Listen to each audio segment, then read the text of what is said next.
ઉદાહરણ 1.2 એક પ્યાલા પાણીમાં કેટલા ધન અને ઋણ વિદ્યુતભારો હશે? દાખલો સમજતા પહેલાં મિત્રો આપણને અહીંયા પ્યાલાની અંદર કેટલું પાણી છે એ આપેલું નથી એનસીઈઆરટીની અંદર. તો આપણે ધારી લઈએ કે એની અંદર 250 ગ્રામ પાણી ભરાયેલું હશે, બરાબર. ગ્લાસની અંદર સમજી લઈએ કે 250 ગ્રામ પાણી રહેલું છે, બરાબર. હવે આ 250 ગ્રામ પાણી ભરેલા ગ્લાસની અંદર ધન અને ઋણ વિદ્યુતભાર કેટલો હશે એ આપણે શોધવાનો પ્રયત્ન કરીએ. જોરદાર દાખલો છે, બરાબર સમજી લો. હવે સમજો કે આ ગ્લાસની અંદર આ પ્રમાણે H2O ના અણુઓ સમાયેલા હશે, બરાબર. આ પ્રમાણે H2O ના અણુઓ અંદર રહેલા હશે. હવે આ દાખલાને ગણવાની એકદમ સિમ્પલ રીતે છે કે આપણે પહેલાં એવું ગણીએ કે આ દાખલાની અંદર રહેલા H2O ના અણુઓની સંખ્યા ગણી લઈએ પહેલાં, જેને આપણે સિમ્બોલ N કહીએ, બરાબર. અને એની અંદર રહેલા પ્રોટોનના અથવા ઇલેક્ટ્રોનના વીજભારને ગણવા માટે આપણે શું કરવાના, તો એમાંથી એક H2O અણુનો પ્રોટોન અને ઇલેક્ટ્રોનનો વીજભાર ગણી લઈએ આપણે, બરાબર. આ બંનેનો ગુણાકાર કરીશું એટલે આપણને આ 250 ગ્રામ પાણીની અંદર કેટલો ધન અને ઋણ વિદ્યુતભાર પડેલો હશે એ મળી હશે. હવે મિત્રો તમે એક સૂત્ર જાણો છો મ્યુ માટેનું, મોલનું સૂત્ર, બરાબર. આપણે બંનેની ગણતરી અલગ અલગ કરીશું અને પછી બંનેના જે પણ જવાબ મળે એનો ગુણાકાર કરી અને ફાઇનલ આન્સર મેળવી લઈએ. હવે સમજો કે આની અંદર મોલનું સૂત્ર મ્યુ બરાબર N/NA is equal to M/M0, બરાબર, M0. આ સૂત્રમાં પદો સમજી લઈએ કે કયું પદ આપણને કઈ કિંમત આપશે. તો આપણી જોડે જે આ એનની કિંમત છે એ અજ્ઞાત છે, જે આપણે અહીંયા શોધવાના છે. એન એટલે એવોગેડ્રો નંબર છે, બરાબર, અથવા તો એને એવોગેડ્રો અંક પણ કહી શકીએ. એમ એટલે આપણને આપેલું જે દ્રવ્યમાન છે 250 ગ્રામ, બરાબર. તો અહીંયા લખી શકાય પદાર્થનું દળ, અને M0 એટલે H2O અણુનો અણુભાર, બરાબર. પરમાણુ હોય તો પરમાણુ ભાર, અણુ હોય તો અણુભાર તરીકે આપણે એને દર્શાવીએ છીએ. તો આની અંદરથી પહેલાં એનની ગણતરી કરી લઈએ. એનને કરતા કરો તો એન બરાબર સૂત્ર શું મળશે આપણને, Na ઇન્ટુ M/M0. કિંમતો મોકલી તો 6.022 ગુણ્યા 10⁻23. દ્રવ્યમાન કેટલું છે 250 ગ્રામ, અને છેદમાં H2O અણુભાર આપણે જાણીએ છીએ 18 ગ્રામ પ્રતિ મોલ.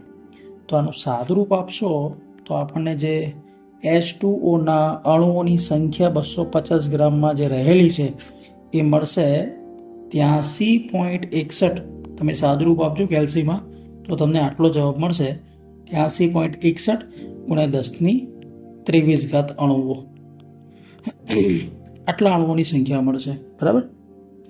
હવે બીજો ટાસ્ક અહીંયા ક્લિયર કરીએ. હવે આપણને અહીંયા શું શોધવાનું બાકી રહ્યું કે એક H2O અણુમાં પ્રોટોન અને ઇલેક્ટ્રોનનો વીજભાર કેટલો હશે, બરાબર. તો એના માટે આપણે એવું સમજીએ કે એક H2O નો અણુ એટલે કે એની અંદર 1H1, પછી 1H1 અને ત્રીજો 8O16, આમ 3 પરમાણુ ભેગા થઈ અને એક H2O નો અણુ તૈયાર કરશે. આ પ્રમાણે 3 પરમાણુ ભેગા થઈ એક H2O નો અણુ તૈયાર કરશે. હવે મિત્રો તમે જાણો છો ZXA આ તત્વની જે સંજ્ઞા બતાવે છે એ X, Z એ પરમાણુનો ક્રમાંક બતાવે છે અને A એનું દળાંક બતાવે છે. આપણને એ પણ ખબર છે કે Z જો તટસ્થ અણુ હોય તો એની અંદર આ કિંમત જે છે એ તમારા પ્રોટોન અને ઇલેક્ટ્રોનની સંખ્યા દર્શાવે છે, બરાબર. તો આવા એક H2O અણુમાં રહેલા પ્રોટોન અને ઇલેક્ટ્રોનની સંખ્યા કેટલી થશે? 10 થાય, બરાબર? 10 પ્રોટોન રહેલા હશે અને આની અંદર 10 ઇલેક્ટ્રોન રહેલા હશે.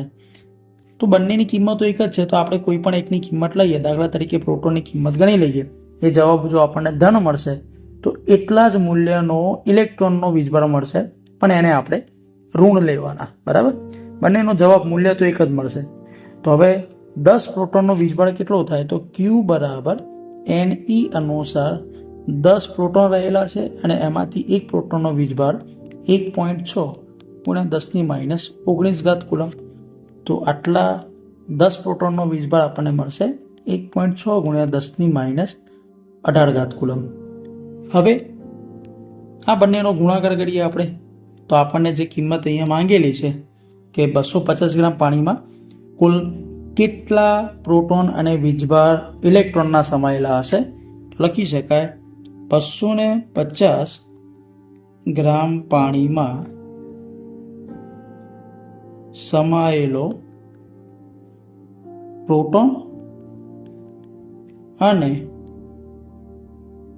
ઇલેક્ટ્રોનનો વીજભાર. અહીંયા આપણે મૂલ્ય શોધીએ છીએ, બરાબર? એટલે બંનેનું મૂલ્ય તો સમાન જ મળશે. કેટલું મળશે? તો અહીંયા Nનો આપણે Q સાથે ગુણાકાર કરી લઈએ. અહીંયા લખી શકાય 83.61 ગુણ્યા 10⁻23 ગુણ્યા 1.6 ગુણ્યા 10⁻18. તો મિત્રો તમે આનું સાદુરૂપ આપશો તો તમને જે કિંમત મળવાની એ કિંમત કેટલી મળશે? તો અહીંયા લખીએ આપણે 1.3376 ગુણ્યા 10⁻7.